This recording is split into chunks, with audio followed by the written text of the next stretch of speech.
guys, how's it going? So you saw my title here, it said, I'm not prepping for SHTF, that means shiitake's gonna hit the fan. I'm preparing for Monday. Now what's Monday? I have to have surgery on my foot.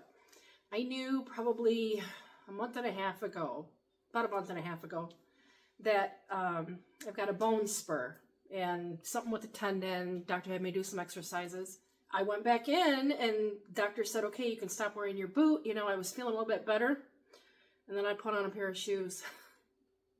And the shoes hit the back of my heel and the pain was back again. So I made an appointment and she's like, all right, I thought what we were going to do was going to help you and it's not. So yeah, this was like December something. I knew with the holidays and that kind of stuff, I probably couldn't wrap up, you know, pre-surgery stuff and all that, you know, vacation time and all that stuff. So we moved it into January.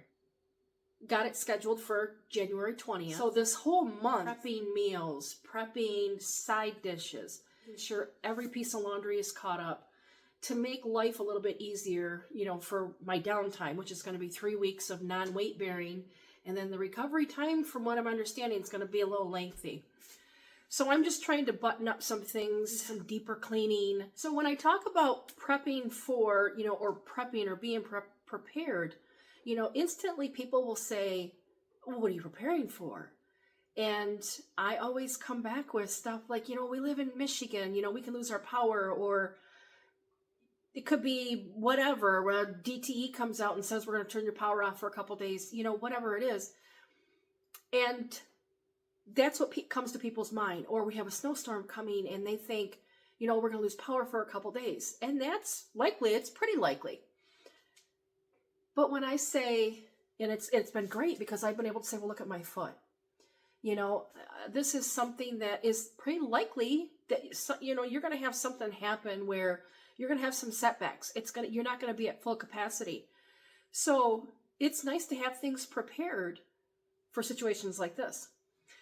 As it turns out, I have two other girlfriends that we went out to go see that homesteading movie with, the one of them. And she says, what'd you do to your foot? And I explained it to her. And she says, oh, well, lucky that you have time to prepare yourself for this surgery. And I thought, lucky. You know what? I am lucky. I'm lucky that I had the warning. You know, I had the time to prepare for this surgery, right? So she proceeds to tell me that they were in the UP snowmobiling. I believe she said it was 10 hours from her home to the spot where they snowmobiled in the UP. So if you're not from Michigan, when we say the UP, that's the Upper Peninsula of Michigan. So this is the Upper Peninsula. And so we're from the thumb area of Michigan. So it's a little bit of a hike if you go up further into the peninsula. So anyways, she had said that she was, you know, on the path, and they tell you stay on those, I don't know if they call them paths, but whatever the snowmobile lanes or whatever they call them. And she said she looked down, I don't know if it was at her watch or she looked at GPS, something along those lines, where she just took her a split second. And she said she looked up and she said there was a curve. She smucked a tree. She's lucky to be alive. She said she laid out there. Her husband was there, but they had no signal. No signal. Wrapped her sled around the tree. Her husband said he wouldn't let the wife look at her ankle. It was so, you know, busted up. So she said it was 4 hours before anybody could even get out there to get to her. Then she had to go back to the hospital, and she had some issues with platelets or something, so they couldn't do surgery there. Got her back home, and I said, you know, how did that work for you? And she said, total hell. And I was like, I can't even imagine. I can't even imagine. Like my surgeon said, you know, you can go to physical therapy beforehand. And I laughed and I'm like, nah, I'm good. Why am I going to PT beforehand? Well, they can teach you how to non-weight bearing. So, you know, you can learn how to get up your steps or sit on the toilet or get in on a bed or I guess there's a whole bunch of things that they can teach you before the surgery.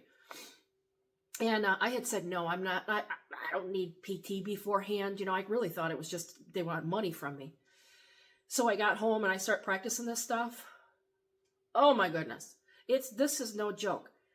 Try just for a couple hours, just on one leg. It's no joke. So now I start thinking to myself, I couldn't even imagine, like if this was just thrown on me like this, broken leg, you have no handicap stuff here. You know, we got laundry baskets in the hallway going into our bathroom. You know, refrigerator might need to be cleaned out. You know, you might have laundry that needs to be done. Your tubs need to be washed. Just look at your house right now, okay? And imagine the way it is right now. Some people live in a house that you could lick the floors and be fine with, but the average person, your house is lived in, right? Imagine busting your foot, busting your arm, falling, you know, breaking your shoulder, breaking your elbow, whatever. Just imagine how difficult life is going to be with that injury. I have another girlfriend that, unfortunately, they were in a car accident.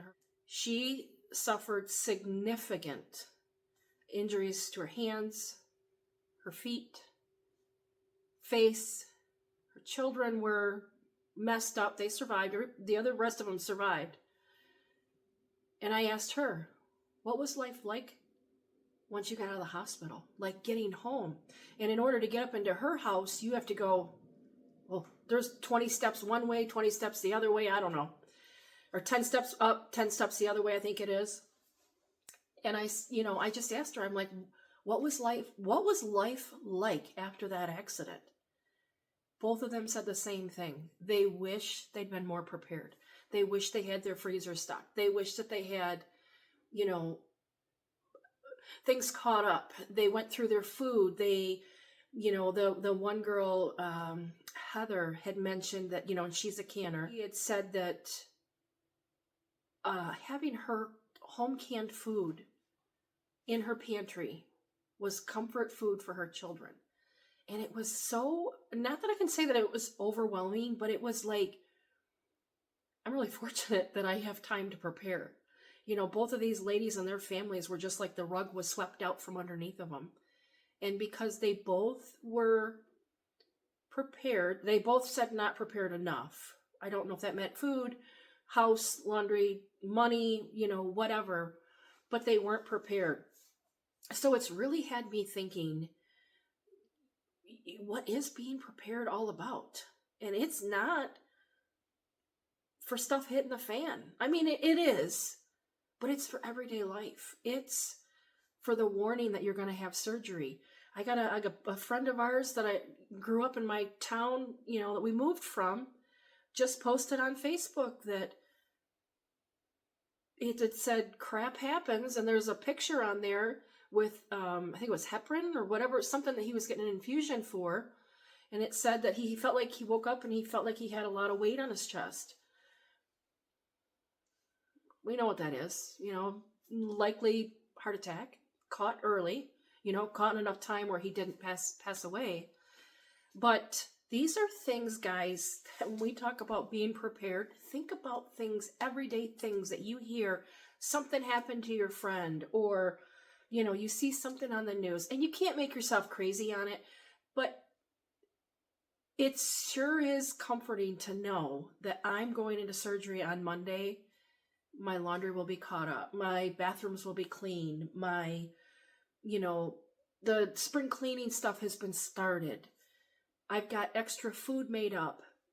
You know, and my husband doesn't, he can fudge himself around the kitchen, but it's not easy for him, you know, and it'd be like putting me out in the garage. I can kind of figure out how to use it. I mean, I can use a hammer and I can use basic tools, but if you were to throw me out there and say, here you go, kid, go build something, it'd be difficult for me. And so the things that I'm trying to do to prepare for surgery and prepare for afterwards are to make life easier on David or whoever is going to be here to help take care of me. So I want you guys to seriously just take a few minutes and first of all, just do the no leg thing, you know, one leg, or put your one arm up and practice doing the stuff around your house. Try pulling your pants down. Try pulling your pants down with one hand. Try buttoning your bra with one hand. Let's see what else. Opening a jar of spaghetti sauce, one-handed.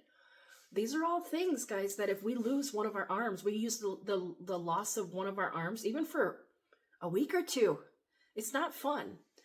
So maybe don't think about my foot or my arm, you know, necessarily, but if you can think about what you could do for just a few days to make life easier on yourself.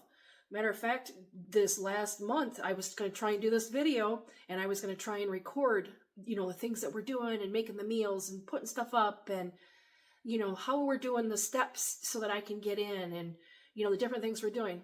I got nailed. Well, we had grandbabies were sick, so we had those for a couple days. Their parents ended up getting sick. Let's see. Husband caught it. Wait a couple days to breathe. I caught something, and I slept 30 hours, got up to go to the bathroom once or twice, and then I was up and down for 2 or 3 days. Slowly started recovering. We had Christmas, New Year's, doctor's appointments. I caught it again. I don't know if I had the same thing, but having the grandbabies those few days, us being sick, me getting it the second time, doctor's appointments, it's easy for things to get chaotic. But what was really nice is I was able to go to my freezer and pull out a main dish that was already done. I pulled out a cooked piece of brisket, some corn from the garden this fall. And these are stuffing little balls. I just took an ice cream scooper and portioned them out. This will make a quick dinner. I'll do some kind of a fresh vegetable with it, and we will call that good. We've always got salad and vegetables. If I cut something up, I always cut up extra.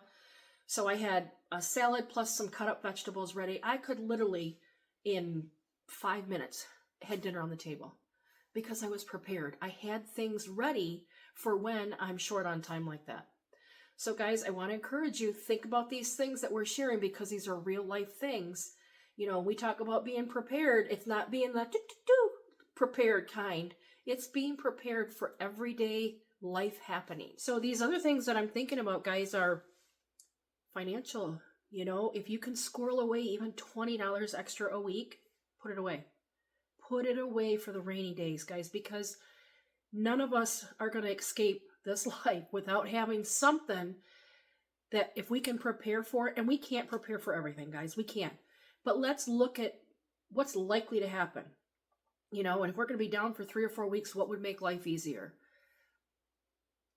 Try to stay up on your laundry, you know, try to make sure that everything is the way it's supposed to be. Don't leave your refrigerators empty, guys. You know, if you're going to go to the store and grab something for dinner tonight, grab something extra and throw it in your freezer. All these little things, guys, this is prepping.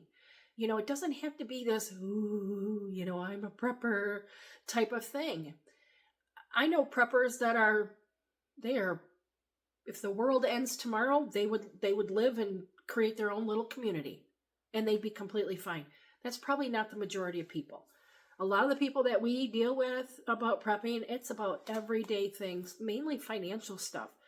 Now that I'm getting into, you know, the issues with the foot, it's kind of like, you know, age is catching up. Little things that we can do to prepare ourselves, guys, I promise you, are going to make life so much easier on you. I'm trying to think of all the different scenarios. I mean, every time I turn around, I'm like, oh man, I didn't think about that one. But if that happens, how would that affect me?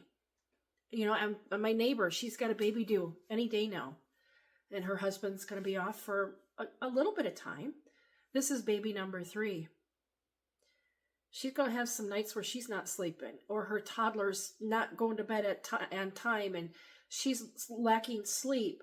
You know, husband's got to go back to work, so he can't be getting up to help with the baby, you know, that kind of stuff.